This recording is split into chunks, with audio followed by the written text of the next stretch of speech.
England versus France in the quarterfinal of the 2022 FIFA World Cup is an event you don't want to miss, where the winner would go on to play the winner of the Morocco versus Portugal fixture. Let's talk a bit about the results so far for each team en route to the quarterfinals. For England, they top Group B ahead of the USA, Iran, and neighbors Wales, then breezed past Senegal 3-0 in the round of 16. For France, they top Group D ahead of Australia, Tunisia, and Denmark, and then went on to defeat Poland 3-1 in the round of 16. Let's talk about a few players who could have a big impact on the match. These players I call my X Factors. For England, the first player I want to talk about is Jude Bellingham. He's been their breakout star, a midfield monster, and he's still only 19. Then we have Harry Kane, the captain, the leader, needs one more goal to match Wayne Rooney's 53 international goals for England. He's dynamic. He's added a passing ability to his finishing, which makes him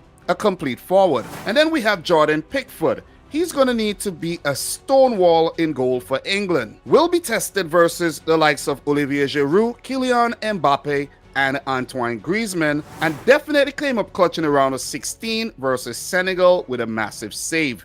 He's going to need to replicate that, maybe multiply by 5. Let's talk about the X factors for Le Bleu. Man, the first name that comes to mind, Kylian Mbappe, best in the world if you ask me. Speed, skill, precision, still only 23, and the man has racked up 63 caps, 33 goals, 9 at the World Cup, more than CR7 level with Messi. 1 World Cup title to boast.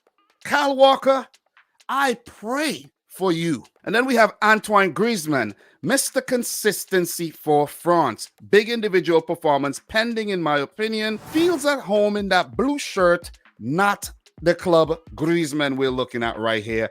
We're looking at Monsieur Francais. Was my French any good? And of course, we have Aurélien Tchouameni, midfield enforcer. No Pogba, no Kante, no problem.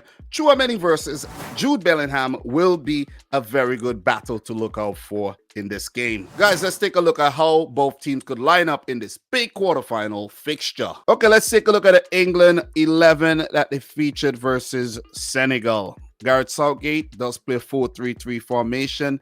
But why does something within me tell me that he's going to play a 3-5-2 formation, a more defensive shape with 3 defenders at the back? But let's wait and see what actually happens. So Jordan Pickford will indeed be in goal. Kyle Walker, John Stones, Harry Maguire, Luke Shaw is expected to play. But if he reverts to a 3, we could see Kyle Walker, Stones, and Maguire at the back with Luke Shaw and Kieran Trippier playing as wing backs. Keep that in mind. Let's move into the midfield. Jordan Henderson, Declan Rice, and Jude Bellingham should hold on their place. No need to change anything. But if he does decide to make some changes, we could see Calvin Phillips sneak in. All right, let's move into the forwards. If he decides to go with 3 at the back, one of Saka or Foden is going to miss out. But expect to see Harry Kane from the start. But look, if I'm Southgate, I stick to what's working and I don't change anything at all just because you're coming up against France, the holders. All right, let's take a look at how Didier Deschamps could set up for France. He does play a 4-2-3-1 formation. Expect to see Lloris in goal. Jules Koundé, Varane, Upamecano, and Theo Hernandez started the last game, but I think he might be tempted to start Ibrahima Konate, seeing that he's coming up against England. And he knows those players very well. So let's see what happens in terms of their defense. Go into the midfield. Aurélien Tchouameni and Adrien Rabiot will start, in my opinion. No need to change that combination. And up top, Ousmane Dembele, Antoine Griezmann, Kylian Mbappe, the golden boot and the golden ball leader so far at the World Cup. And of course, Olivier Giroud. If France are to make any changes, one the most, in my opinion. But don't expect to see Didier Deschamps tweak things too much. Let's take a look at some of the key insights for both teams. Let's start with England, and we're going to go with the number 3 insight here. England have been eliminated from 6 of their last 8 World Cup knockout matches against fellow European nations. By contrast, France have progressed from 8 of their last 10 World Cup knockout matches against European opposition, includes 3rd place playoff and final. Let's take a look at this number 5 insight as well. Gareth Southgate is looking to become the first England manager to guide the nation to 2 World Cup semi-finals having reached the Final Four in 2018. The Three Lions' only other two semi-final appearances at the finals came under Alf Ramsey in 1966 and Bobby Robson in 1990. For France have only lost one of their last 8 meetings with England across all competitions, winning 5 and drawing 2. A 2-0 defeat in a friendly in November of 2015. This is the two nations' first encounter since June 2017. Le Bleu won a friendly 3-2. France will be the first reigning champions to participate in the quarterfinal of the World Cup since Brazil in 2006. France have won 3 games at the 2022 World Cup so far, while that Brazil team from 2006, 4 are the only reigning champions to have won more in a single tournament this century. Is it coming home? Is that even a thing anymore? Guys, let's predict. England versus France. Let's start with England, right?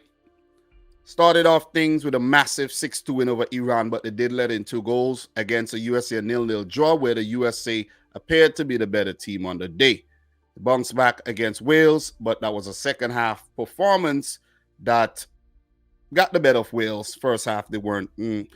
Against Senegal had chances. So England, they have always given the opposition team an opportunity to get in behind and score. If these opportunities are given to France, best believe Kylian Mbappe, Giroud, Griezmann, these guys are going to put them away. These guys will punish you. It's guaranteed. We've seen it throughout the tournament so far. For France, look at what they did to Australia. After going down, they came back 4-1. Tough game against Denmark, but the X factor, Kylian Mbappe, showed up. Didn't feature against Tunisia from the start, came off the bench. They almost drew the game. Goal was chalked off. They lost that game because they made 9 changes. But what did they do? They bounced back against Poland and defeated them comfortably, with Kylian Mbappe once again saying, "Ça va." So, look, England are going to need to be very, very tight. They're going to need to be on top of their defensive game. We know they're a team that could be really good going forward. When chances present themselves, they have to take them. They have to test Hugo Lloris. He's very shaky in goal. Very, very suspect. The more you test Lloris, more than likely, one of them would go in. I can't say the same for Jordan Pickford because I think he's a little better shot stopper than Lloris. A little less prone to errors than Lloris. But take shots at Lloris. England, take some shots if you get the opportunities. Get the ball into the box. Don't try to be like Spain and pass it in to the goal. Throw the ball into the box for Kane, for whoever is there waiting to put it in. There's going to be some interesting battles within this game. Mbappe versus Kyle Walker. Oh my God. Ousmane Dembele versus Luke Shaw. Jude Bellingham versus Aurelien Tchouameni. I'm really looking forward to these battles, man.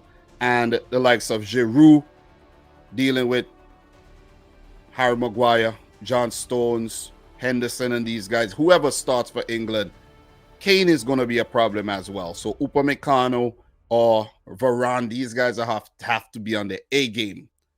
This game could be a very open game. This could be like end-to-end stuff.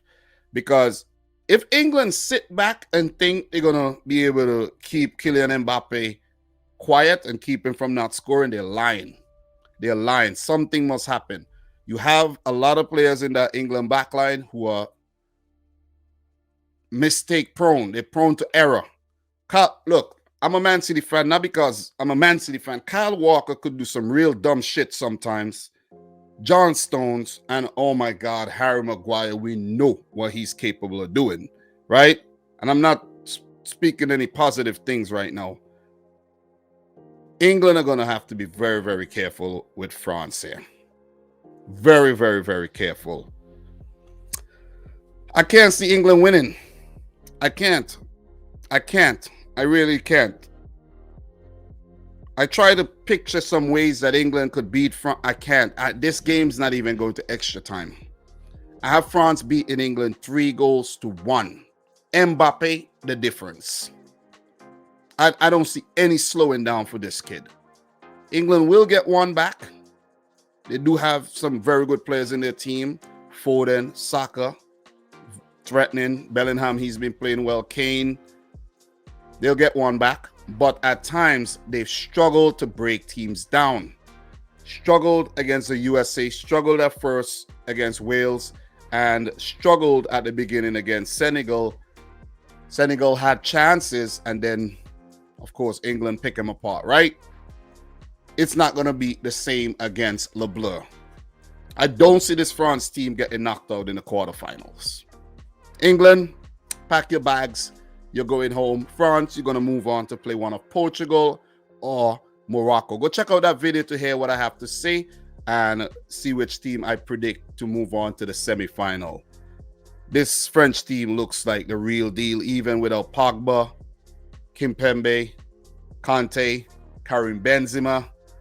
They've looked good. And not to mention guys like Jules Koundé and Theo Hernandez, who's been playing some really, really good football. So I'm going to go for France to move on. 3-1, England go home. Guys, let me know your prediction in the comment section down below. Subscribe to the channel if you're new. Like the video if you haven't yet done so. And until my next one, peace out. Rich Squad. Peace.